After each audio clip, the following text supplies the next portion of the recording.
She laughed at me in front of everyone, calling me just an admin. Then her fiancé asked what I actually did. I answered with one word. The whole room went silent. Her parents turned pale. And that's when she finally realized who I really was. You know that feeling when you're just done?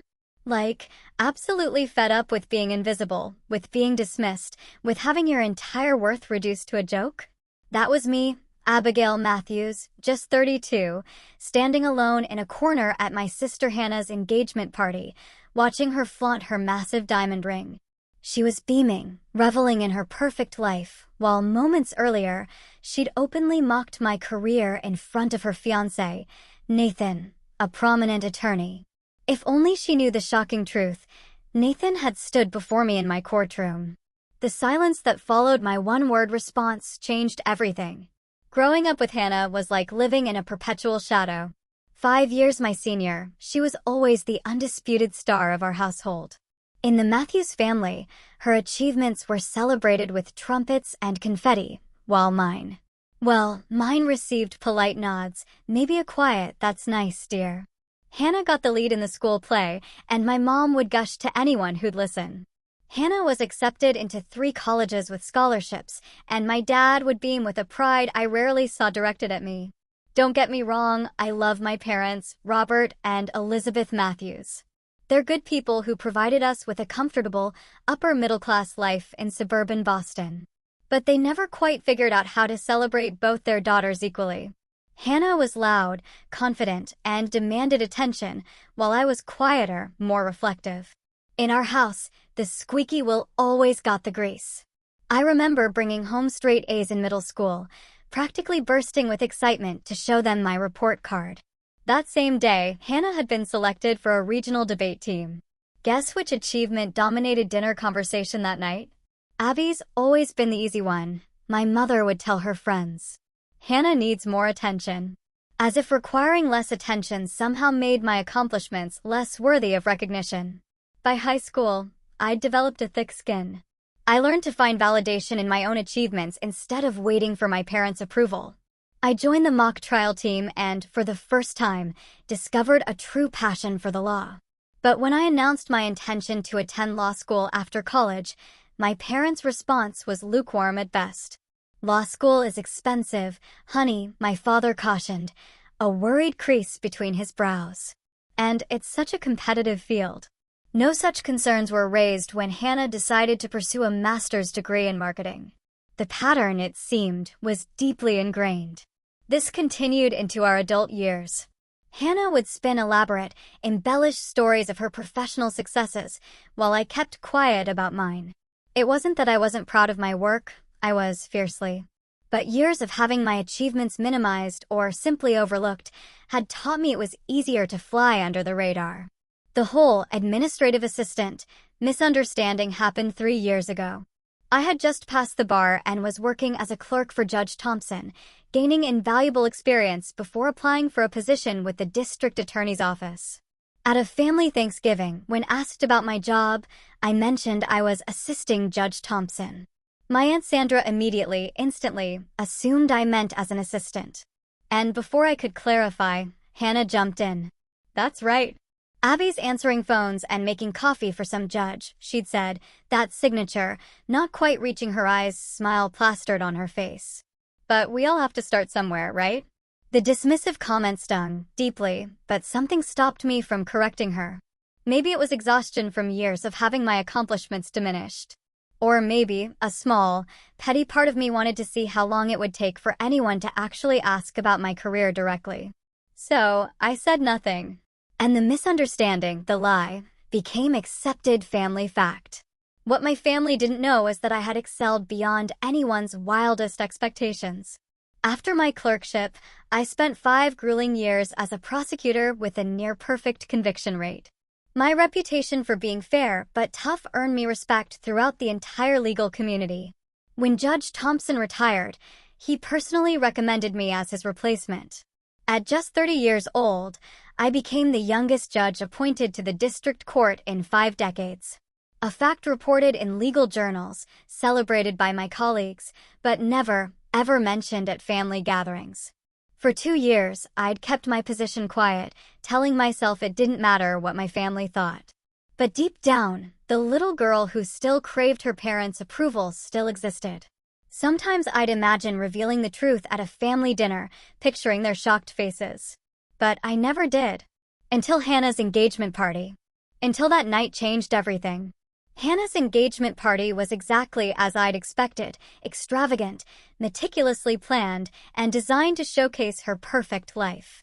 My parents had transformed their colonial home into a Pinterest-worthy venue, complete with twinkling lights, elaborate floral arrangements, and professional catering. A huge banner, "Congratulations Hannah and Nathan," hung proudly over the entrance to the backyard. I arrived early to help my mother with final preparations, partly out of obligation and partly because arriving with the crowd meant facing Hannah's grand entrance head-on. "Oh, Abby, you're here," my mother chirped, barely glancing at me as she adjusted a flower arrangement. "Can you help set up the drink station?" Hannah wants everything perfect when Nathan's parents arrive. My father was equally engrossed, busily hanging additional string lights in the oak trees. "Hannah thinks it'll look more magical when the sun sets," he explained, balancing precariously on a ladder. I just nodded, setting up crystal glasses and arranging bottles of champagne. This was typical. Even at events celebrating her, Hannah managed to maintain absolute control over every single detail.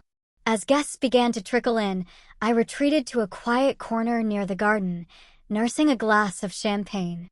Relatives I hadn't seen in months greeted me with the usual questions. "Still working as a secretary, Abby?" Uncle Frank asked, patting my shoulder a little too hard. "Nothing wrong with honest work." "Admin assistant," I corrected automatically, the lie having become second nature, a well-worn path. Aunt Patricia squeezed my arm sympathetically. "Don't worry, dear. Not everyone can have Hannah's drive. You'll find your path eventually." I was 32, with a career most people would kill for, yet family gatherings always made me feel like an underachieving teenager. Then, at precisely 6 o'clock, a sleek black BMW pulled into the driveway. Hannah had arrived, with her fiancé. I'd never actually met Nathan Carter, but I knew of him. He was a well-respected defense attorney who had argued several cases in my courtroom, though we'd never been formally introduced. I always conducted court in a full robe, my hair pulled back severely, so I seriously doubted he'd recognize me in a cocktail dress with my hair down. Hannah made her entrance like a queen holding court, stunning in an expensive designer dress, her diamond engagement ring catching the light as she waved her left hand dramatically with every gesture. Nathan walked beside her, tall and handsome in a tailored suit, smiling politely as Hannah introduced him around. He seemed pleasant, if somewhat reserved compared to my sister's exuberance. "Mom, Dad," Hannah exclaimed, embracing our parents. "Everything looks amazing, though I think those flowers should be moved to the center table." Without waiting for a response, she turned to the gathering crowd. "Everyone, this is my fiancé, Nathan Carter, youngest partner at Harding, Powell and Williams." Nathan looked slightly embarrassed, a faint flush on his cheeks. "It's wonderful to meet Hannah's family," he said warmly. "She talks about you all constantly." Hannah continued parading Nathan around, highlighting his impressive credentials to everyone they met. "Nathan just won a massive case against Bradford Pharmaceuticals," she told our grandparents. "The partners are talking about naming him to the executive committee." I sipped my champagne, content to observe from the periphery. My cousin Jessica sidled up beside me, the only family member who knew the truth about my career. We'd been close since childhood, and she'd even attended my swearing-in ceremony. "How's her honor this evening?" she whispered, a mischievous glint in her eye. I smiled gratefully. "Enjoying the show?" "How long before Hannah mentions Nathan's Harvard Law degree?" she asked. "She already did," I deadpanned. 3 times. Jessica clinked her glass against mine. "You know, you could end this charade any time. And steal Hannah's thunder at her own engagement party." "I'm not that cruel." "It's not about cruelty, Abby. It's about honesty and self-respect." Before I could respond, Hannah spotted us and sailed over, Nathan in tow. "Jessica, have you met Nathan?" she asked, not waiting for an answer. And of course, you remember my little sister Abby. Nathan extended his hand to me with a genuine smile. Hannah's told me about you. It's nice to finally meet. As we shook hands, I saw a flicker of something in his eyes, a slight narrowing, a moment of uncertainty. Did he recognize me? My heart rate quickened, but his expression cleared, and the moment passed. Abby works as an admin for some law office downtown, Hannah added dismissively. Nathan probably knows more prestigious firms she could apply to. Don't you, honey? I'm sure Abby is quite capable of managing her own career, Nathan replied, giving me an apologetic glance. Throughout the evening, Hannah continued making similar comments, each one a little needle designed to establish the hierarchy she so desperately needed to maintain. Every time she mentioned my supposed admin job, I noticed Nathan's increasingly puzzled expression, as if he was trying to place me. The tension built steadily as dinner approached, and I wondered if I could make it through the evening without the past colliding spectacularly with the present. Dinner was served at a long table set up on my parents' patio, twinkling lights overhead creating a warm glow against the evening sky. I was seated between my elderly grandmother and a distant cousin, while Hannah and Nathan occupied the places of honor at the center of the table beside our parents. The catered meal was exquisite, Hannah had made sure of that, and conversation flowed along with expensive wine. I was almost starting to relax when my father stood to make a toast. To Hannah and Nathan, he said, raising his glass. Hannah, you've always reached for the stars, and now you've found someone equally ambitious to share your life with. We couldn't be prouder. Hannah beamed, basking in the kind of approval I'd rarely, if ever, experienced. After several more toasts, including a surprisingly heartfelt one from Nathan to his beautiful and passionate fiancé, Hannah stood up, commanding the table's attention. Nathan has some exciting news he's too modest to share, she announced, her voice a little slurred, perhaps from too much champagne. Tell them, honey. Nathan looked visibly uncomfortable, but complied. It's not that big a deal, but I recently won a case against Bradford Pharmaceuticals. It was a team effort, really. He's being modest. Hannah interjected, a little too loudly. It was a 7-figure settlement, and Nathan was lead counsel. The partners are already talking about fast-tracking him to senior partner. As impressed murmurs circulated the table, I recognized the case immediately. It had been assigned to another judge initially, but transferred to my courtroom after Judge Brennan fell ill. I remembered Nathan's skillful arguments and professionalism. He'd earned that victory, no doubt.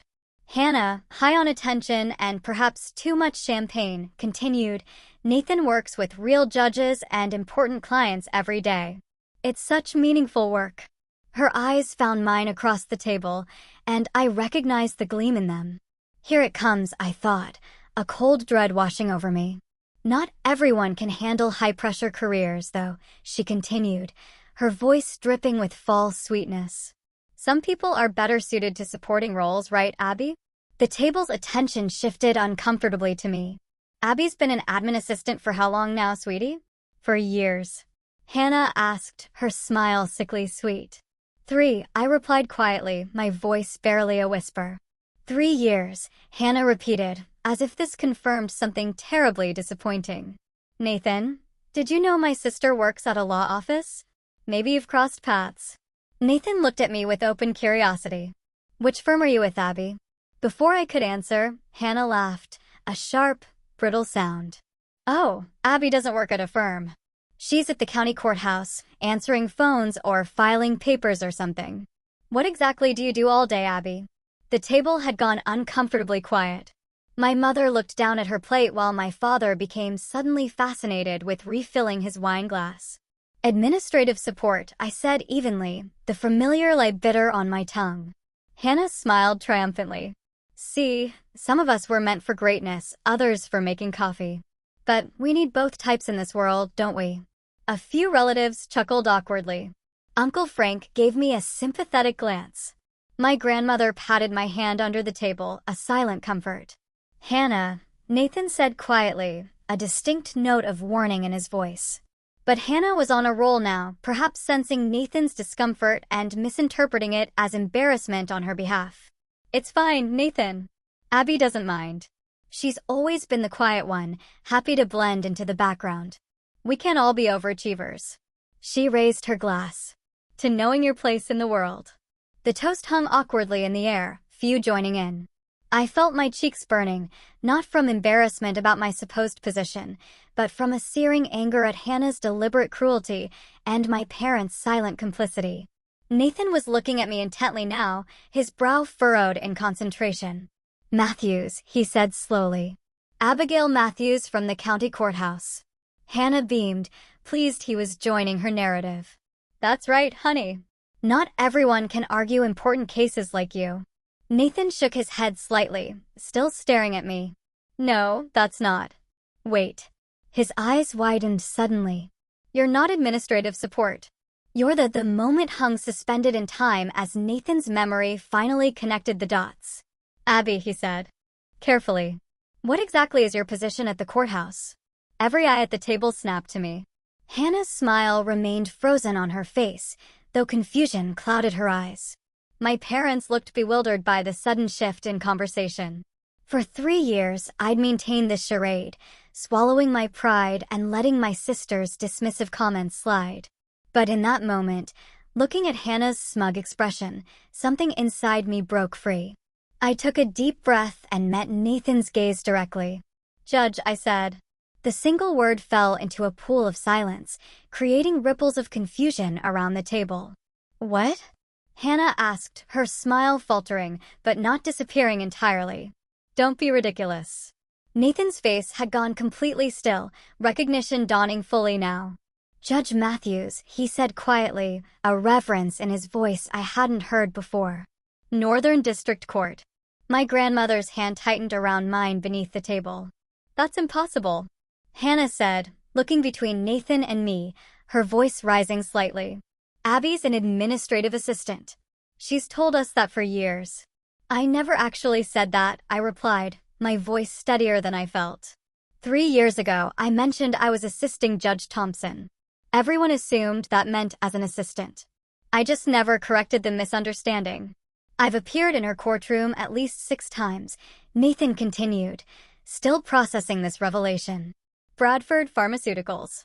That was your courtroom." My father set his wine glass down with a thud. "You're a judge?" "An actual judge." My mother's face had gone pale. "But that's not." "You would have told us something like that." Around the table, relatives exchanged shocked glances, whispering behind hands, reassessing every interaction they'd ever had with me. "The youngest judge appointed to the district in 50 years, Nathan added, a note of profound respect in his voice. I remember when the announcement was made. I just never connected that Judge Matthews was Hannah's sister. Hannah's face transformed completely, shock giving way to disbelief, then burning anger. "This is absurd. You're making this up for attention." "I'm not," I said quietly. "She's not," Nathan confirmed, his voice firm. "Hannah, your sister presided over the Bradford case. She's highly respected in the legal community. Why wouldn't you tell us?" My mother asked, her voice small and hurt. I looked around the table at the faces of my family members, some confused, some impressed, some embarrassed, all blindsided. Would it have mattered? I asked, my voice laced with years of suppressed pain. Hannah was always the star. My achievements never seemed to register. "That's not true," my father protested weakly. "Isn't it?" I challenged. "When I got into law school, you warned me about student loan debt. When I passed the bar, it was mentioned once at Sunday dinner and never again. I stopped sharing my successes because no one seemed interested." Aunt Patricia covered her mouth. "Oh dear. All those times I asked if you'd found a better job yet." Uncle Frank looked mortified. "I told the judge of the Northern District Court that there was no shame in honest work. Under different circumstances, their reactions might have been comical." Hannah abruptly stood, her chair scraping loudly against the stone patio. "This is my engagement party," she hissed, her voice trembling with fury. "And you're trying to steal the spotlight as usual." "As usual?" I repeated incredulously. "When have I ever stolen your spotlight?" "You're lying," Hannah insisted, though doubt had finally crept into her voice. "Nathan, tell them she's lying." Nathan stood slowly, placing a gentle hand on Hannah's arm. Hannah, she's not lying. Judge Matthews is well known in legal circles. I've argued motions in her courtroom numerous times. Hannah jerked away from his touch, looking utterly betrayed. You knew? You knew, and you didn't tell me. I didn't make the connection until just now, Nathan explained. Judge Matthews on the bench looks different. He gestured vaguely to my casual attire and loose hair. Black robe, hair back, I supplied. Different context. My mother had started crying quietly, my father patting her hand mechanically while staring at me as if seeing a stranger. Cousin Jessica, who had been watching the scene unfold with poorly concealed satisfaction, finally spoke up. I went to her swearing-in ceremony. It was in all the legal journals. Youngest judge appointed to the Northern District in 5 decades. It was a big deal. And none of you thought to mention this to us? My father asked, looking around accusingly. She asked me not to, Jessica replied simply. Hannah was still standing, her face flushed with emotion. This is just perfect. Even at my engagement party, you found a way to make it about you. Hannah, Nathan said quietly. That's not fair. Fair. She laughed bitterly. What's not fair is discovering my fiancé apparently knows my sister better than I do. What's not fair is having my special night ruined by some twisted revelation. With that, she threw her napkin on the table and stormed into the house. After an awkward moment, Nathan murmured an apology and followed her. The remaining guests sat in uncomfortable silence. My grandmother squeezed my hand again and whispered, I always knew you were destined for greatness, dear. My parents looked shell-shocked. My mother's makeup was streaked with tears. Why wouldn't you tell us something so important? She asked again, her voice cracking. Before I could answer, Uncle Frank cleared his throat. I think that's fairly obvious, Elizabeth. You and Robert never paid much attention to Abby's accomplishments. That's not true, my father protested, but his voice lacked conviction. The party effectively ended after that. Relatives made awkward excuses to leave, many stopping to congratulate me with a mixture of embarrassment and newfound respect. My parents remained at the table looking dazed and uncertain. As the guests trickled away, Nathan returned to the patio alone. Hannah's upset, he said unnecessarily. She's asked me to take her home. I nodded, not trusting myself to speak. For what it's worth, he added quietly. You're an excellent judge. Fair and thorough. The Bradford ruling was spot on. Thank you, I managed. He hesitated, then added, I'll talk to her when she calms down. This is a lot for her to process. After Nathan left, I found myself alone with my parents for the first time since the revelation. The 3 of us sat in silence as the catering staff discreetly cleaned up around us. I don't understand, my mother finally said. We've always been proud of you, Abby. Have you? I asked quietly, the question hanging heavy in the air.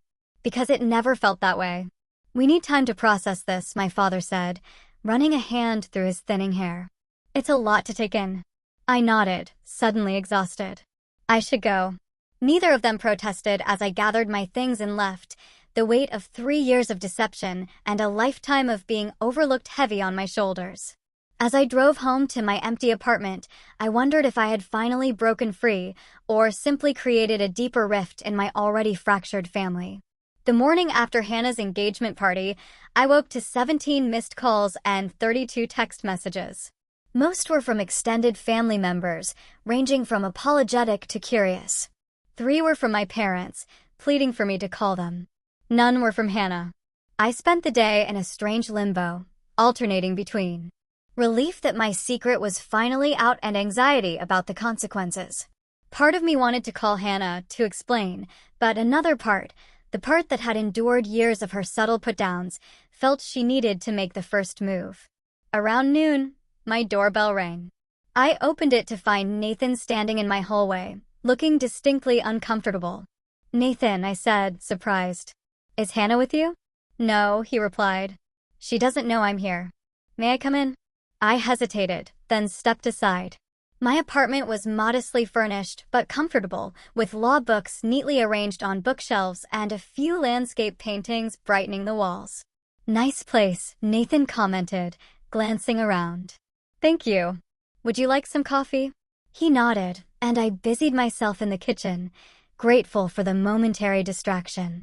When I returned with 2 mugs, Nathan was examining my law school diploma hanging on the wall. Columbia, he noted. Impressive. Hannah went to NYU, I said automatically, then caught myself. The habit of deflecting praise by redirecting to Hannah was deeply ingrained. Nathan took the coffee with a grateful nod. About last night, he began. I wanted to apologize. You have nothing to apologize for. I feel like I do. I should have recognized you sooner. I shrugged. On the bench, I looked different. More severe. It's not just that, he said, sipping his coffee. Hannah had described you so differently that I never made the connection. She talked about her little sister who couldn't find her place, who needed protecting. Not exactly how I'd describe Judge Matthews. I laughed humorlessly. Hannah has always needed to see me as less successful than her. It's how she defines herself in comparison to others. Nathan nodded slowly. I'm starting to realize that. He paused. She was up all night, you know, alternating between crying and raging about how you humiliated her. I never intended to humiliate her, I said quietly. I just couldn't take it anymore. I know, he said. For what it's worth, I think you showed remarkable restraint. Most people wouldn't have kept quiet about such an achievement for so long. We sat in silence for a moment before he continued. There's something else you should know. Hannah hasn't been entirely truthful about her own career. My eyebrows rose. What do you mean? She's not a marketing executive. At least not in the way she's described. She works in marketing, but she's a mid-level account manager, not a director. She hasn't led any major campaigns. The promotion she told everyone about at Christmas? It never happened. The revelation stunned me. Hannah had always seemed so confident about her accomplishments, so quick to share her successes. Why would she lie about that? I asked, though I already suspected the answer. I think she feels tremendous pressure to be exceptional, Nathan said carefully. She talks about your parents' expectations, about needing to be the successful daughter. Our parents put that pressure on her, not me, I said, feeling a strange twinge of sympathy for my sister despite everything. Did they? Nathan asked gently. Or did Hannah put that pressure on herself? From what I've observed, your parents seem equally proud of both of you, or they would be if they knew the truth. His observation gave me pause. Had I misread the family dynamic all these years? Or had Hannah and I both been trapped in roles we'd created for ourselves? What happens now? I asked. Nathan sighed. I'm not sure. I care about Hannah deeply, but last night revealed some concerning aspects of our relationship that I need to think about. You're not reconsidering the engagement? I asked, alarmed, surprised at my own protectiveness. I don't know, he admitted. I love her, but the person I saw last night, the way she spoke to you, her reaction to the truth, that's not the woman I want to build a life with. She was shocked and embarrassed. I defended her, surprising myself. People say things they don't mean in those situations. Perhaps, he conceded, but it revealed a pattern I can't ignore. The competitiveness, the need to put others down to feel superior. Those aren't qualities that disappear overnight. We talked for another hour about Hannah, about my career, about family dynamics. As he was leaving, Nathan turned at the door. For what it's worth, Judge Matthews, I think you're exceptional.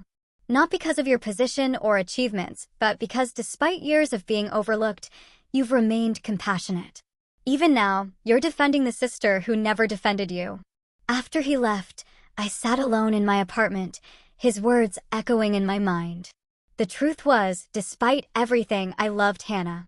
She was my sister, and underneath her competitive nature and desperate need for validation, I knew there was a vulnerable person who had perhaps suffered in ways I hadn't recognized. Later that afternoon, as I was reviewing case files for Monday's docket, my doorbell rang again. This time, it was Hannah. Her eyes were red-rimmed, her usually perfect hair pulled back in a messy ponytail. Without makeup and designer clothes, she looked younger, more like the sister I'd grown up with. Can I come in? She asked, her voice small. I stepped aside, closing the door behind her as she entered. Nathan came to see you, she said, not a question. Yes, he told me he did. He also told me he thinks we should postpone the wedding. I winced. Hannah, I'm sorry. Are you? She asked, but without her usual bite. She sounded genuinely curious. Yes, I said firmly. I never wanted to hurt you or ruin your engagement. She moved to the window, looking out at the city below. Why didn't you tell us about being a judge? The question I'd been asked repeatedly since last night, yet coming from Hannah, it carried a different weight. Would it have mattered? I asked softly. She turned to face me, and I was surprised to see fresh tears in her eyes. Of course it would have mattered. You're my sister. A sister you've spent years belittling and dismissing, I pointed out, keeping my tone gentle. I never, she began automatically, then stopped herself. I didn't see it that way. How did you see it? She sank onto my couch, suddenly looking utterly exhausted. I don't know. I always felt like I had to be exceptional, like anything less would be failing. Mom and Dad never put that pressure on us, I said, echoing Nathan's earlier observation. Didn't they? Hannah asked. Maybe not directly, but it was always there. The expectations, the subtle disappointment when we didn't measure up. I sat beside her, maintaining a careful distance. I think we interpreted things very differently. Maybe, she conceded. Or maybe they treated us differently. You were always the smart one, the responsible one. I was the pretty one, the social one. I felt like if I didn't excel at something, I had no value. Her words surprised me. Hannah insecure? It seemed impossible. Yet the vulnerability in her voice was unmistakable. So you lied about your job, I said gently. Nathan told me. She flinched. He had no right. Probably not, I agreed. But I understand why you did it. Do you? She asked bitterly. Miss Perfect Judge, who never needed validation. I needed validation, I corrected her. I just stopped expecting it from family after a while. The silence between us was heavy with unspoken hurts and misunderstandings. Finally, Hannah spoke again. I'm not sure who I am if I'm not the successful one, she admitted in a small voice. If I'm not exceptional. You don't have to be exceptional to be worthy, Hannah, I said, my voice gentle. None of us do. She laughed humorlessly. Says the youngest judge in 50 years. That's what I do, not who I am. Hannah looked at me for a long moment. When did you get so wise? Probably around the same time you started pretending to be a marketing director, I replied, allowing a small smile. To my surprise, she laughed, a genuine laugh I hadn't heard from her in years. For a moment, we were just sisters again, without the competition and resentment that had defined our relationship for so long. I don't know how to fix this, she admitted. With Nathan, with you, with everyone. Maybe start with honesty, I suggested. It's worked out okay for me so far. She nodded slowly, then stood to leave. At the door, she turned back. I am proud of you, Abby. I always have been. That's part of the problem. After she left, I sat alone again, wondering if this was the beginning of healing or simply a momentary truce in a lifetime of sibling rivalry. Either way, the truth was finally out, and there was no going back to the way things had been before. The week following Hannah's engagement party was a period of uncomfortable transition for the entire Matthews family. My parents called daily, alternating between effusive apologies for not recognizing my achievements and hurt questions about why I'd kept such important information from them. Extended family members sent congratulatory messages years too late, many including awkward acknowledgments of how they'd misunderstood my career. Hannah and I maintained a cautious distance, communicating primarily through brief text messages. She was trying to salvage her relationship with Nathan, who remained deeply troubled by the dynamics he'd witnessed at the engagement party. 10 days after the revelation, my mother called to invite me to Sunday dinner, a weekly tradition I'd been avoiding for months with work excuses. Everyone will be there, she said, a clear note of pleading in her voice. Hannah, Nathan, your father, and I. We need to talk as a family. I agreed reluctantly, knowing the conversation was necessary, but dreading it nonetheless. Sunday arrived with a palpable sense of foreboding. I dressed carefully in casual, but professional attire, a subtle statement that this was who I truly was. As I drove to my parents' house, I rehearsed what I wanted to say, the boundaries I needed to establish.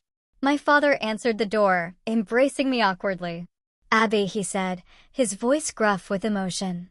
Good to see you. The house smelled of my mother's pot roast, her standard Sunday dinner fare. In the living room, my mother was arranging flowers while Hannah sat stiffly on the couch. Nathan stood by the fireplace, looking uncomfortable, but determined. "Abby's here," my father announced unnecessarily. My mother rushed over, hugging me tightly. "We're so glad you came," she whispered. Hannah offered a tight smile, but didn't rise. Nathan nodded respectfully. "Judge Matthews." "Nathan, please, we're not in court. It's just Abby." Dinner was a tense affair, conversation limited to safe topics like the weather and neighborhood news. Only after my mother's apple pie was served did my father clear his throat significantly. "I think it's time we cleared the air," he said, looking around the table. "As a family." My mother nodded in agreement. "We've all had time to process what happened at the engagement party.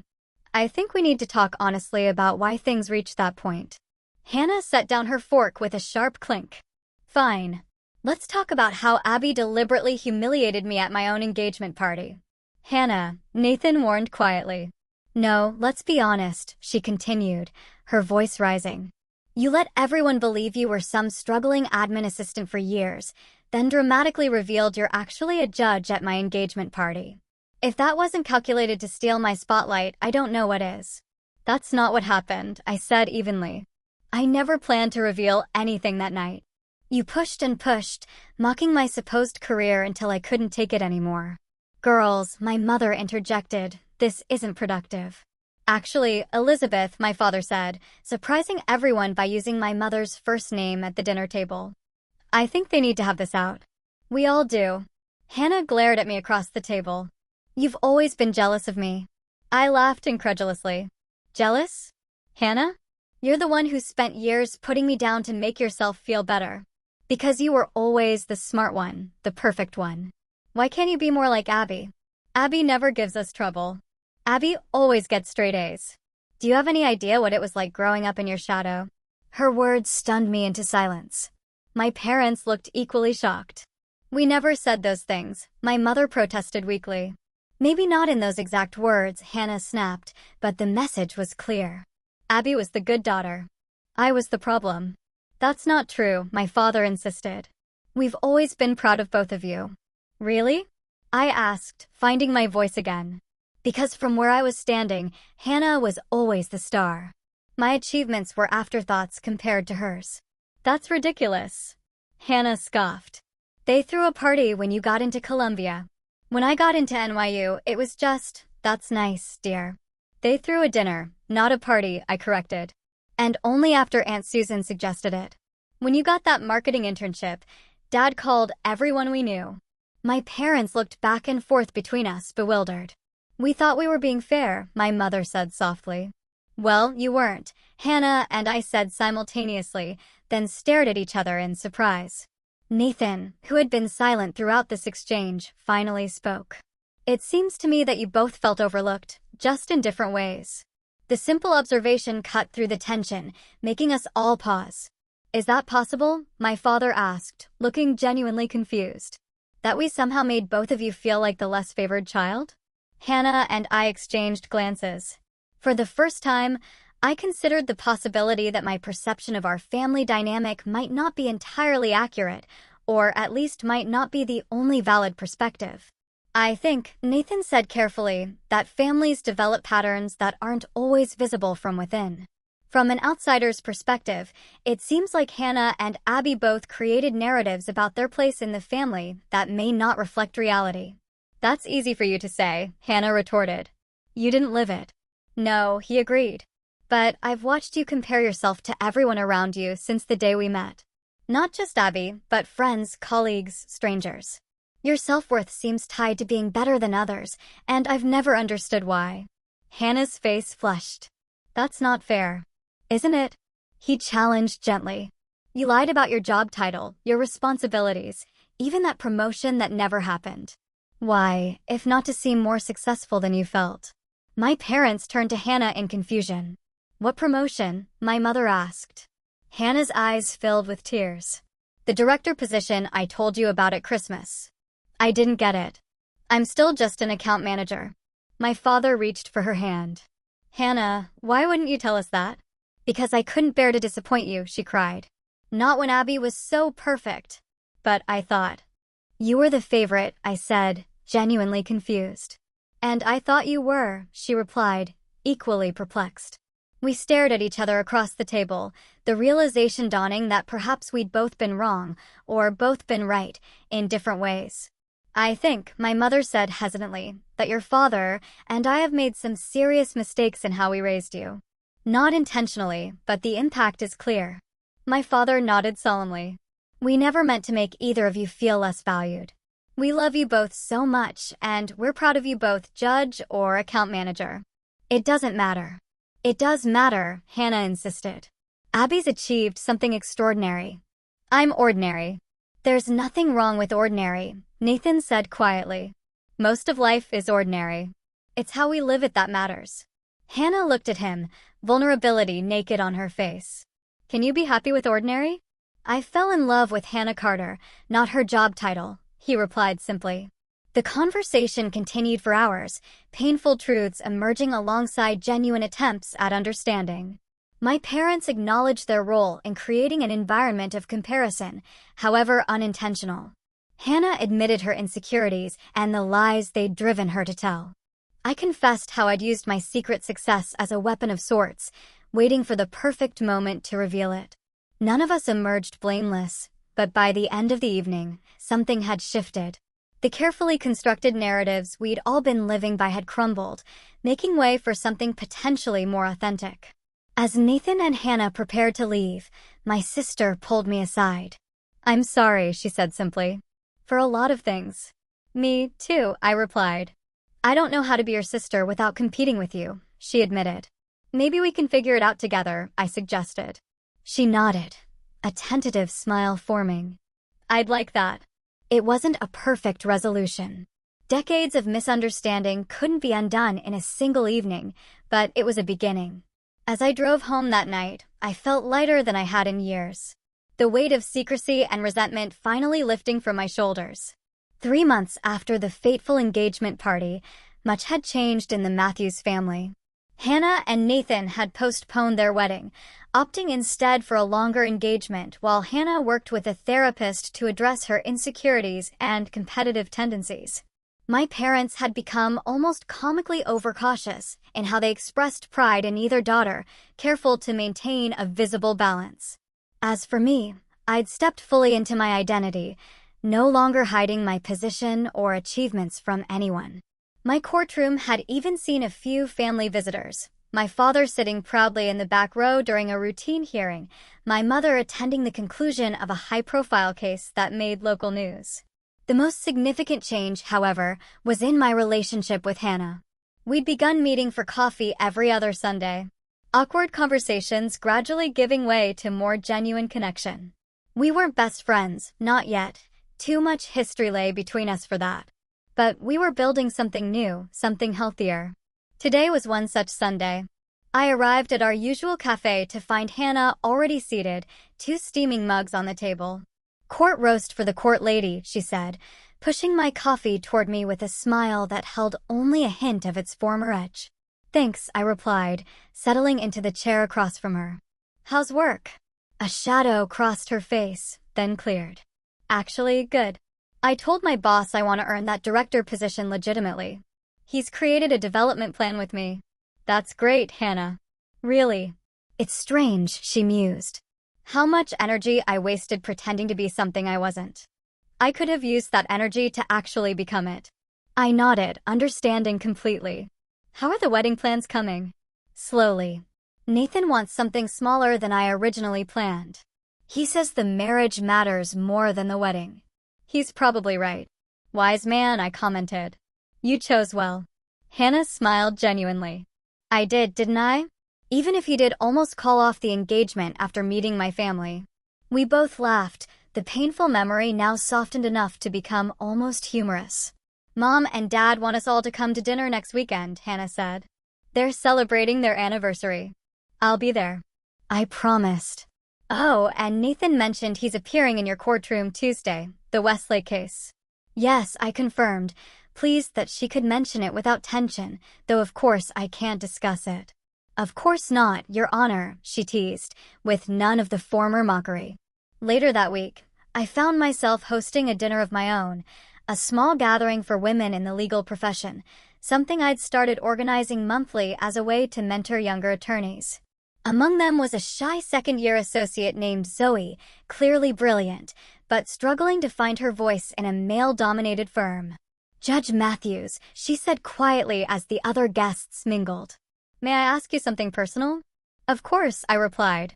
How did you become so confident, so sure of yourself? I smiled, thinking of the journey of the past few months.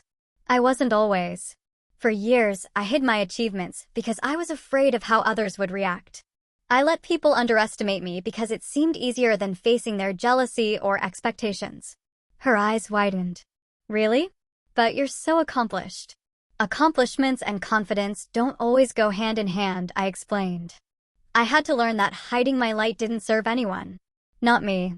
Not the people who could benefit from my example. Not even the people I was trying to protect by staying small. What changed? She asked. I realized that my worth wasn't determined by other people's perceptions, and that by denying my own success, I was actually reinforcing the idea that it was something to be ashamed of. Zoe nodded thoughtfully. I struggle with that. Speaking up in meetings, taking credit for my work. I always worry I'll come across as arrogant. There's a difference between confidence and arrogance, I told her. Confidence is knowing your value. Arrogance is needing others to acknowledge it. When you're secure in yourself, you don't need to compare or compete. A lesson I wished I'd learned years earlier, one that might have spared Hannah and me so much pain. The following Sunday, my parents' anniversary dinner brought the four of us together again. The tension that had characterized our family gatherings for years had diminished, replaced by a cautious warmth. We were learning to see each other as we truly were, not as the characters we'd assigned each other in our family drama. After dinner, as my father and Nathan discussed a recent Supreme Court decision, Hannah approached me with 2 glasses of wine. I wanted to tell you something, she said, handing me one. What's that? I saw your name in the Bar Association Journal. The article about the Kingston ruling. The Kingston case had been challenging, a complex corporate fraud that had required months of hearings and deliberation. My decision had indeed been featured in legal publications for its thoroughness and clarity. It was a difficult case, I acknowledged. The article called you one of the most promising judicial minds of your generation, Hannah continued. And I realized I wasn't surprised. Even when we were kids. You always saw things differently, more clearly than everyone else. Coming from Hannah, this simple acknowledgement meant more than all the professional accolades combined. Thank you, I said, genuinely moved. I'm proud of you, Abby, she said, the words no longer seeming to cost her anything. And I'm sorry it took me so long to say that. Better late than never, I replied, clinking my glass against hers. As I drove home that night, I reflected on the journey of the past few months. The revelation at Hannah's engagement party had been painful, even traumatic, but it had also been necessary. Like lancing a wound, it had released years of festering resentment and misunderstanding, allowing genuine healing to begin. I'd learned that hiding your light serves no one, not yourself, not those who might be inspired by your example, not even those you're trying to protect by diminishing yourself. I discovered that family dynamics are complex, often based on misperceptions, with everyone carrying their own version of events.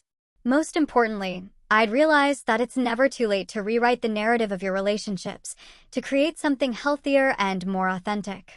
The road ahead with Hannah wouldn't always be smooth. Old habits die hard, and we'd both formed identities around our perceived roles in the family. But we were trying, and that was more than we'd done for most of our adult lives. As for me, I no longer felt the need to hide my achievements or downplay my success. Judge Abigail Matthews was who I was. Not my entire identity, but an important part of it that I denied for far too long. I'd spent years allowing myself to be underestimated, believing it was easier than facing others' expectations or jealousy.